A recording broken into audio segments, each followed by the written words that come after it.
9-3, angles. This lesson should be a review for you.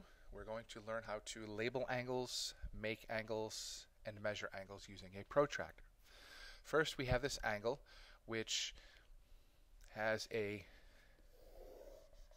base ray and a secondary ray, and it connects at this point here where the B is, and that's called a vertex. So we have the angle. We're going to label it now. It has several different ways. There are several different ways to label this angle. We can call this angle B, name it by its vertex. We can label it angle ABC or angle CBA using a three-letter designation.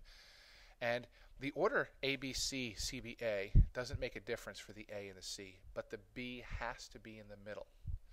The middle letter is always going to be the vertex when we're labeling angles. We can also label this angle, angle 1. On this board, we're going to review how to measure an angle using a protractor. A couple of important things about a protractor. It has two sets of numbers. Beginning over on the right-hand side, we have an inside set of numbers that starts with the number 0 and runs all the way around to 90 at the top, and then continues over to 180 along the inside. The outside set of numbers starts at 180 and works its way down. It has its 90-degree mark in the exact same spot, and then finally it ends with 0. Most important part of a protractor is its vertex. It's the point where you're going to put the protractor on the vertex of the angle. So we are going to actually measure the angle.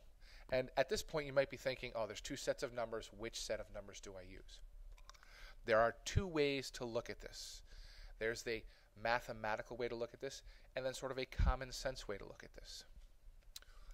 Before we do that, let's prepare ourselves for the common sense way. We know that we have several types of angles.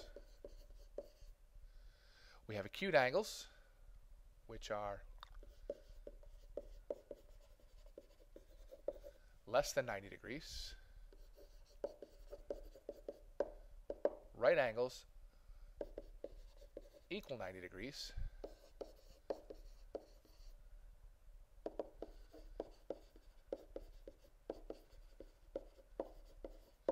And obtuse angles, which are greater than 90 degrees. Again, this should be no review. So if we are looking at the angle on the board, that's been drawn with the little line on the inside, so we'll get rid of the red that I just put in there so that you know which angle we're looking at. What kind of angle does it look like? Does it look like an acute angle, a right angle, or an obtuse angle? You don't have to be exact, you just have to have a guess. It looks like an obtuse angle, which means its angle measure is going to be greater than 90 degrees. So we're going to take our protractor. Let's get rid of the extra markings. We'll take the protractor and we will put the vertex of the protractor in the vertex of the angle as best we can. So now we look at the protractor and we have a base angle along the base of the protractor. We have a base ray along the base line of the protractor, and then we have the second line coming up off forming the angle. We actually have two measurements. We can use the inside set of measurements and get 125 degrees, or we can use the outside set of measurements and we get 55 degrees. Remember earlier we talked about what kind of an angle this was, acute, right, or obtuse? It was an obtuse angle, so the measure has to be 125 degrees.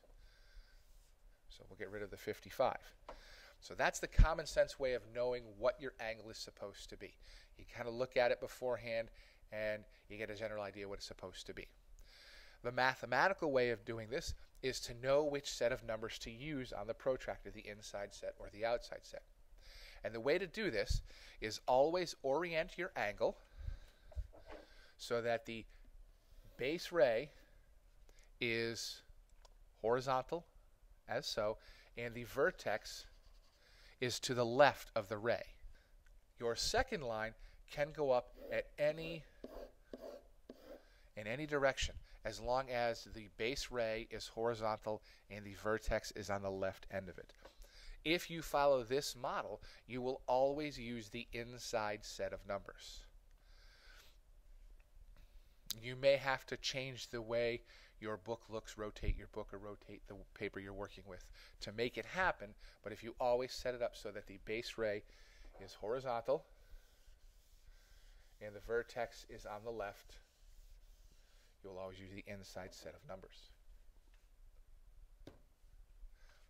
On this board, there's nothing but a protractor. We're actually going to make an angle. And my angle is not going to be exact because the protractor is actually part of the board. So if I want to make a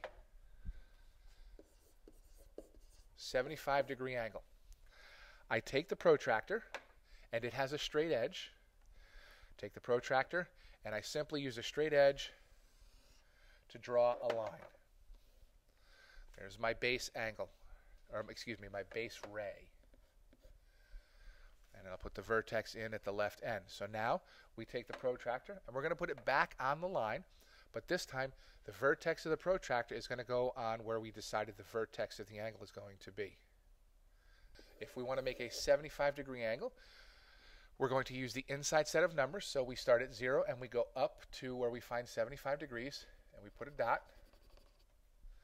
And then we take the protractor off.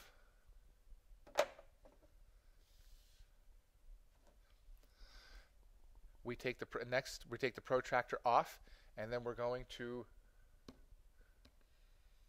rotate it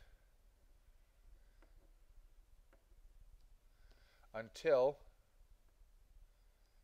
we can connect the vertex of the angle with the dot that we created, making a straight line. And that is a 75-degree angle. And that's how you're going to create an angle using a protractor. You use the straight edge of the protractor to make the angle.